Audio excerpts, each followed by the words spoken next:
সকলোকে নমস্কাৰ জনাই এটা কথা ক'ব বিচাৰিছোঁ যে 16 তাৰিখে অসমৰ শিক্ষামন্ত্ৰী ডাঙৰীয়াই 5,500 শিক্ষক পদৰ নিযুক্তি সম্পৰ্কত যি প্ৰেছৰ আগত প্ৰকাশ কৰিছিল, এই সন্দৰ্ভত অসমৰ এখন আগশাৰী বাতৰি কাকতত সকলোখিনি তথ্য প্ৰকাশ কৰিছে। আপোনালোকে সেই যিখিনি তথ্য প্ৰকাশ কৰিছে বাতৰি কাকতখনত সেইসমূহ তথ্য আপোনালোকে নিজে পঢ়ি ল'ব। ইয়াৰ লগতে 16 তাৰিখে শিক্ষামন্ত্ৰীয়ে যিখিনি কথা প্ৰেছৰ আগত কৈছিলে সেই সন্দৰ্ভতো আপোনালোকৰ আগত মই দাঙি ধৰিব বিচাৰিছোঁ। এতিয়াৰ পৰা খালী পদৰ বিজ্ঞাপন দিওঁতে আমি প্ৰস্পেক্টিভলি খালী হ'বলগীয়া পদসমূহৰো আমি বিজ্ঞাপন দিম। অৰ্থাৎ 31 মাৰ্চত 2025 আমাৰ LP, UP আৰু ছেকেণ্ডেৰী গোটেইখিনি মিলাই প্ৰায় 8,500 পোষ্ট খালী হৈ যাব 31 মাৰ্চলৈকে। গতিকে আমি 31 মাৰ্চলৈকে ৰখি নাথাকি আমি যদি এতিয়াই বিজ্ঞাপন দিওঁ তেতিয়াহ'লে খালী হোৱাৰ লগে লগে সেই সময়ত আমি তেওঁলোকক নিযুক্তি দিব পাৰিম।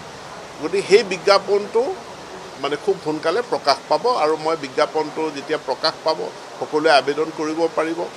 তাৰ লগতে যিটো আমাৰ ছেকেণ্ডেৰী পৰ্যায়ৰ নিযুক্তি আছিল, ছেকেণ্ডেৰী নিযুক্তিটোৰ বিজ্ঞাপনখন প্ৰকাশ হ'ল, কিন্তু MCCৰ কাৰণে আমি এপ্লিকেশ্যন লোৱা প্ৰক্ৰিয়াটো আৰম্ভ কৰিব নোৱাৰিলোঁ।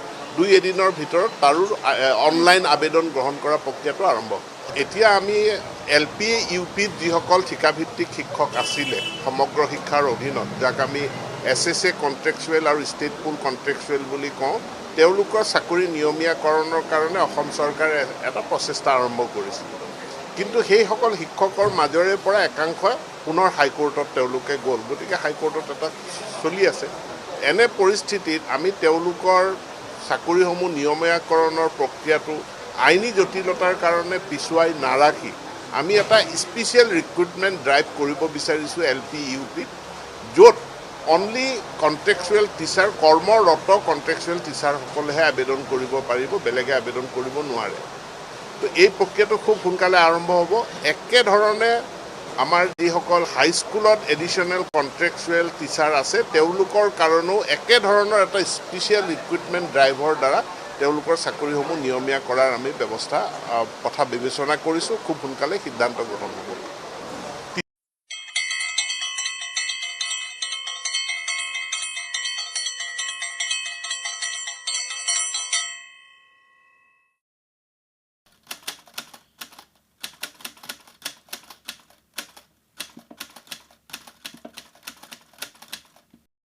Thank you. Thank you.